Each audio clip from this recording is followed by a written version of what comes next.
नमस्कार, मैं ज्योति श्रीवास्तव। आप सभी का स्वागत है खबरें अब तक में। आज हम लेकर आए हैं कुछ ऐसे खुलासे और रिपोर्ट्स जिन्हें जानकर आप हैरान रह जाएंगे। दिखाएंगे, बताएंगे और समझाएंगे कि हाल के राजनीतिक और टेक्नोलॉजी की दुनिया में क्या हो रहा है। आज की खबरें सिर्फ खबरें नहीं, बल्कि पर्दे के पीछे की कहानियां हैं। बिहार की सियासत में क्या चल रहा है, यूपी से वहां तक का तड़का कैसे लग रहा है, कौन है वो नेता जो चुनावी रण में आगे पीछे हो रहे हैं, और सबसे बड़ी बात, ओपन एआई के चैट जीपीटी पर यूजर्स किस तरह के मानसिक तनाव और सुसाइड से जुड़े सवाल पूछ रहे हैं। तो बने रहिए हमारे साथ, क्योंकि आज हम आपको दिखाएंगे सियासत की गर्माहट, नाम बदलने की राजनीति, बागियों की बवाल और टेक्नोलॉजी की वो बातें जो सीधे हमारी जिंदगी को प्रभावित कर सकती हैं। लेकिन उससे पहले एक नजर डाल लेते हैं इस वक्त की हेडलाइंस पर। 1 जनवरी से लागू होगा 8वां वेतन आयोग, टर्म ऑफ रेफरेंस को सरकार की मंजूरी। बीजेपी अब एक राजनीतिक दल नहीं बल्कि राजनीतिक गैंग बन चुकी है, बोले अखिलेश यादव। जयपुर में हाईटेंशन लाइन की चपेट में आई स्लीपर बस में लगी आग, 2 यात्रियों की मौत। वो हमारी 2 लड़कियां ले गए, तुम मुसलमानों की 10 लाओ। पूर्व बीजेपी विधायक राघवेंद्र सिंह का विवादित बयान। पाकिस्तान के खैबर में सुरक्षा कर्मियों पर बड़ा हमला, 3 की मौत, 15 जवान लापता। पाक सेना ने सीमा पर तोड़ा सीजफायर, लीपा वैली में भारतीय चौकियों पर गोलीबारी। प्रशांत किशोर को इलेक्शन कमीशन का नोटिस, 2 राज्यों की वोटर लिस्ट में मिला था नाम। मुसलमानों को न सीएम बनने दिया न डिप्टी सीएम, असदुद्दीन ओवैसी का बड़ा हमला। सोना 1913 और चांदी 1631 हुई सस्ती, 8 दिन में गोल्ड की कीमत 10,420 हुई कम। मामूली गिरावट के साथ बंद हुआ शेयर बाजार, सेंसेक्स 150 अंक टूटा, निफ्टी 26,000 के नीचे। तो चलिए खबरों का सिलसिला शुरू करते हैं और बात करते हैं अपने पहले मुद्दे के बारे में। बिहार की सियासत में अब यूपी का तड़का लगने वाला है। एक तरफ बीजेपी के योगी मिशन की गूंज है, तो अब दूसरी तरफ सपा सुप्रीमो अखिलेश यादव भी तैयार हैं बिहार की धरती पर समाजवादी ताल ठोकने के लिए। ऐसे में सवाल है कि क्या अखिलेश की एंट्री से इंडिया गठबंधन को नई जान मिलेगी, या फिर बिहार की राजनीति में ये यूपी की दखल महज सियासी ड्रामा साबित होगी। तो आइए जानते हैं अखिलेश यादव के मिशन बिहार की पूरी कहानी, जिसमें है चुनावी रणनीति, जातीय गणित और 2027 के यूपी मिशन की झलक भी। आपको बता दें, बिहार का मौसम अब सिर्फ छठ पूजा से नहीं बल्कि सियासी गर्माहट से भी तपने वाला है। उत्तर प्रदेश के मुख्यमंत्री योगी आदित्यनाथ पहले ही बीजेपी के लिए मुख्य स्टार प्रचारक के रूप में मैदान में उतर चुके हैं।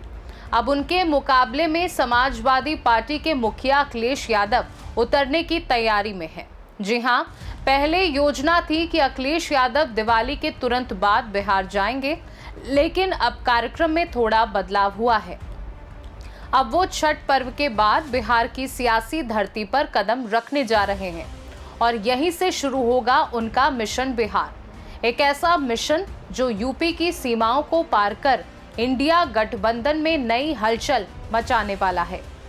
राजनीतिक विश्लेषकों की माने तो बिहार के कई इलाके ऐसे हैं जो उत्तर प्रदेश के जातीय समीकरणों से काफी मेल खाते हैं। यानी जहां जहां यादव और मुसलमान वोटर्स की आबादी ज्यादा है, वहां अखिलेश यादव का प्रभाव महागठबंधन के लिए वोट बूस्टर साबित हो सकता है।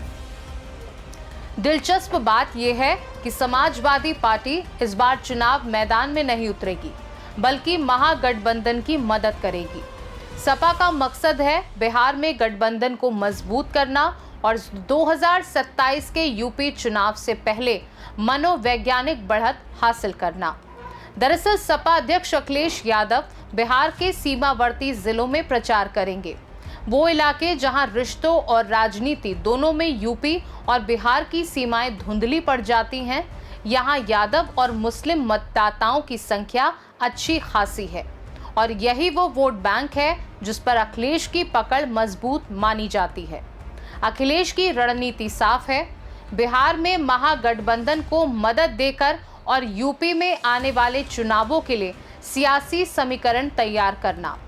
कहा जा सकता है कि ये दौरा सिर्फ प्रचार नहीं बल्कि राजनीतिक इन्वेस्टमेंट है जो आज बिहार में किया जा रहा है, लेकिन फायदा यूपी के 2027 के रण में मिल सकता है। जाहिर है अब बिहार की सियासत में एक तरफ होंगे योगी के नारे और दूसरी तरफ अखिलेश का इशारा। एक तरफ भगवा लहर का भरोसा तो दूसरी तरफ समाजवादी जोश का जुनून।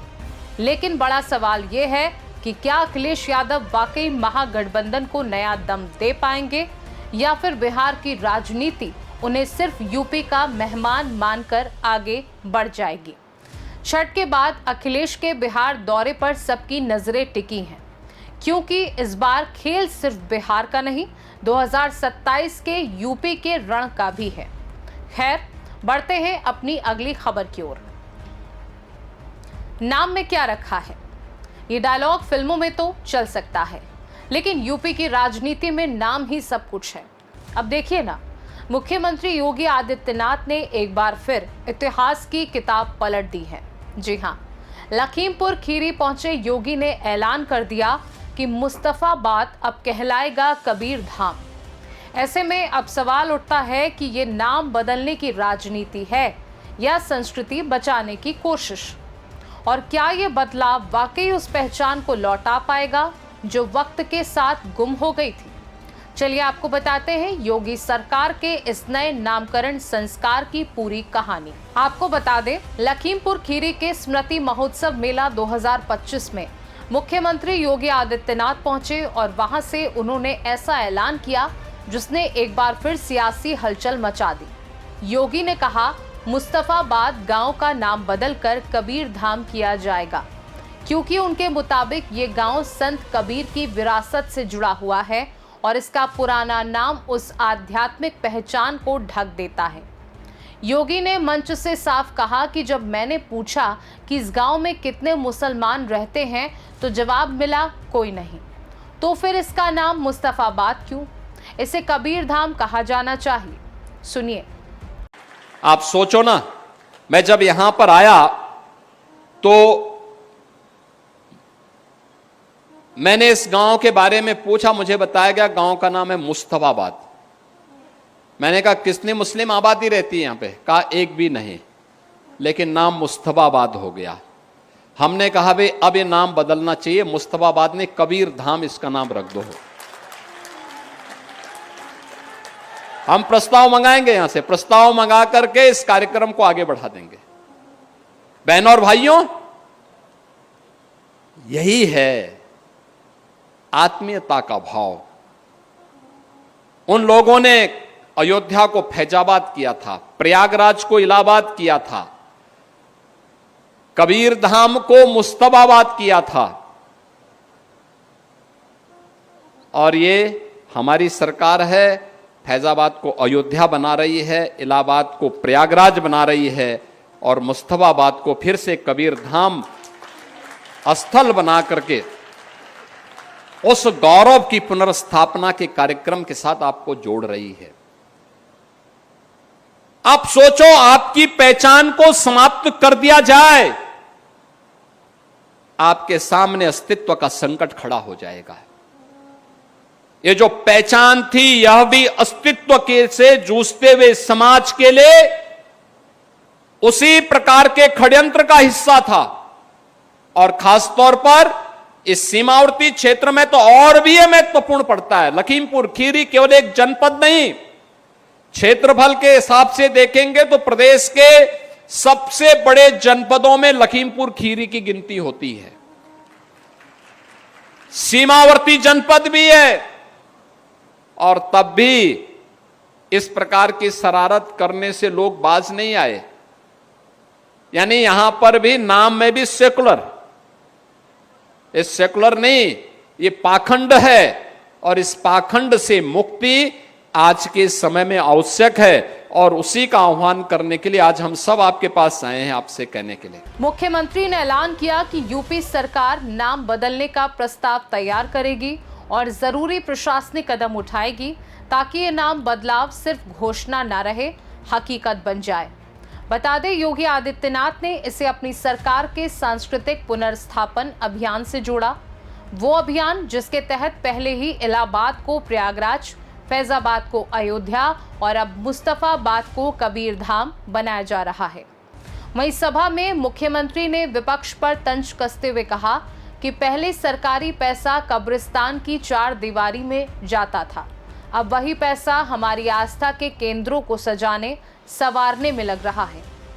उन्होंने कहा कि बीजेपी की डबल इंजन सरकार अब हर तीर्थ स्थल को सुंदर और भक्तों के लिए सुविधाजनक बनाने के मिशन पर है, चाहे अयोध्या हो, काशी हो, कुशीनगर, नैमिषारण्य, मथुरा, वृंदावन, बरसाना, गोकुल या गोवर्धन। हर जगह पर सरकार धार्मिक पर्यटन, संस्कृति संरक्षण और स्थानीय विकास को जोड़कर चल रही है।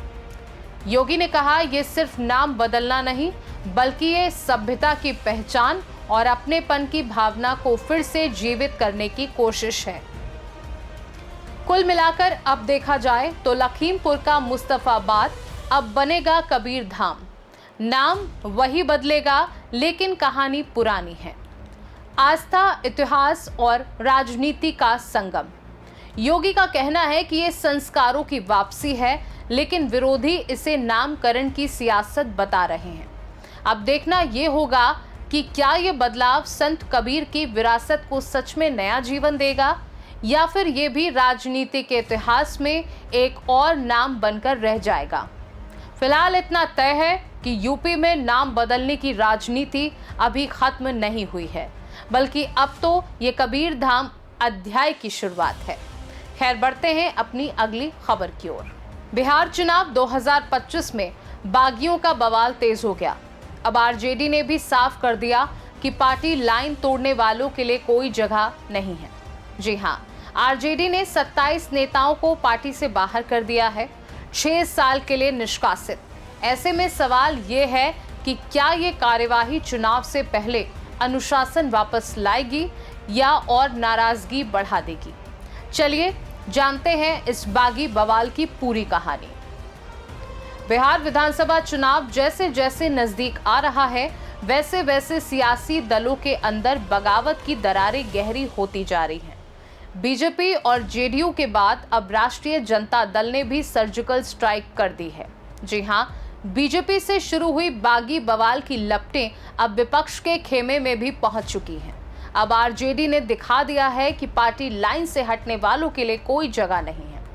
बता दें, बीते दिन सोमवार 27 अक्टूबर को आरजेडी ने 27 नेताओं को पार्टी से 6 साल के लिए निष्कासित कर दिया। कारण था पार्टी विरोधी गतिविधियां और निर्दलीय प्रत्याशियों का समर्थन। आरजेडी की तरफ से जारी आधिकारिक बयान में कहा गया कि ये सभी नेता पार्टी के अधिकृत उम्मीदवारों के खिलाफ चुनावी अभियान चला रहे थे। कुछ ने खुद निर्दलीय प्रत्याशी के रूप में नामांकन किया है। ऐसे में पार्टी के हित में सख्त कार्यवाही जरूरी थी। वहीं इस बागी लिस्ट में कौन कौन से नेता शामिल हैं, ये भी जान लीजिए। बता दें, पार्टी की कार्यवाही की चपेट में कई दिग्गज और मौजूदा विधायक भी आए हैं, जिसमें छोटे लाल राय विधायक परसा, रितु जायसवाल महिला मोर्चा प्रदेश अध्यक्ष, सीतामढ़ी से निर्दलीय मोहम्मद कामरान विधायक, नवादा से निर्दलीय रामप्रकाश महतो, अनिल साहनी, सरोज यादव, अनिल यादव और 20 से ज्यादा पूर्व विधायक और वरिष्ठ नेता। आपको बता दें, सीतामढ़ी की परिहार सीट से आरजेडी की प्रदेश महिला मोर्चा अध्यक्ष रितु जायसवाल निर्दलीय उम्मीदवार के तौर पर मैदान में हैं, जबकि इसी सीट पर पार्टी ने स्मिता पूर्वे पूर्व प्रदेश अध्यक्ष रामचंद्र पूर्वे की बहू को टिकट दिया है।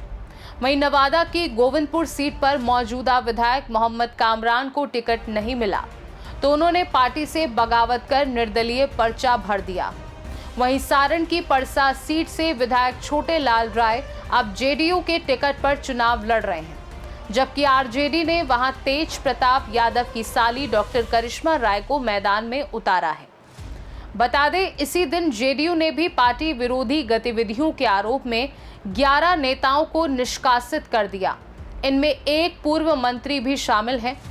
जेडीयू की प्रदेश इकाई ने बयान जारी कर कहा कि पार्टी की विचारधारा की अवहेलना और अनुशासनहीनता बर्दाश्त नहीं की जाएगी। इससे पहले बीजेपी भी अपने बागियों के खिलाफ एक्शन ले चुकी है। यानी अब बिहार की सियासत में घर के अंदर की लड़ाई भी चुनाव फाइट का बड़ा मुद्दा बन गई है। अब हर दल में एक ही टेंशन है कि कौन अपना है और कौन अंदर से विपक्ष का साथ दे रहा है। जाहिर है बिहार का चुनावी रण अब सिर्फ दलों के बीच नहीं, दल के अंदर भी लड़ा जा रहा है। बीजेपी हो, जेडीयू हो या आरजेडी, हर तरफ एक ही गूंज है कि बागियों के लिए दरवाजा बंद। लेकिन बड़ा सवाल ये है कि क्या बागियों पर यह कार्यवाही चुनाव से पहले अनुशासन वापस ला पाएगी या फिर ये बागी नेता ही नतीजों के दिन किंग मेकर साबित होंगे। बिहार की राजनीति में इस वक्त सिर्फ एक ही लाइन गूंज रही है कि जिसने पार्टी छोड़ी उसने सियासत में आग लगा दी। खैर, जाते जाते आपको एक और अहम मुद्दे से रूबरू करा देते हैं। ओपन एआई ने बड़ा खुलासा किया है कि चैट जीपीटी पर करोड़ों यूजर्स मेंटल हेल्थ और मानसिक तनाव को लेकर बातचीट कर रहे हैं। कंपनी के अनुसार हर हफ्ते करीब 80 करोड़ यूजर्स सुसाइड और आत्महत्या से जुड़ी बातों पर चैटबॉट से चर्चा करते हैं। हालांकि ये संख्या कुल यूजर बेस का मात्र 0.15% है, लेकिन ओपन एआई का कहना है कि इस तरह की बातचीत पर ध्यान देना बेहद जरूरी है। कंपनी ने बताया कि इन सवालों का उद्देश्य ज्यादातर भावनात्मक राहत और सलाह लेना होता है।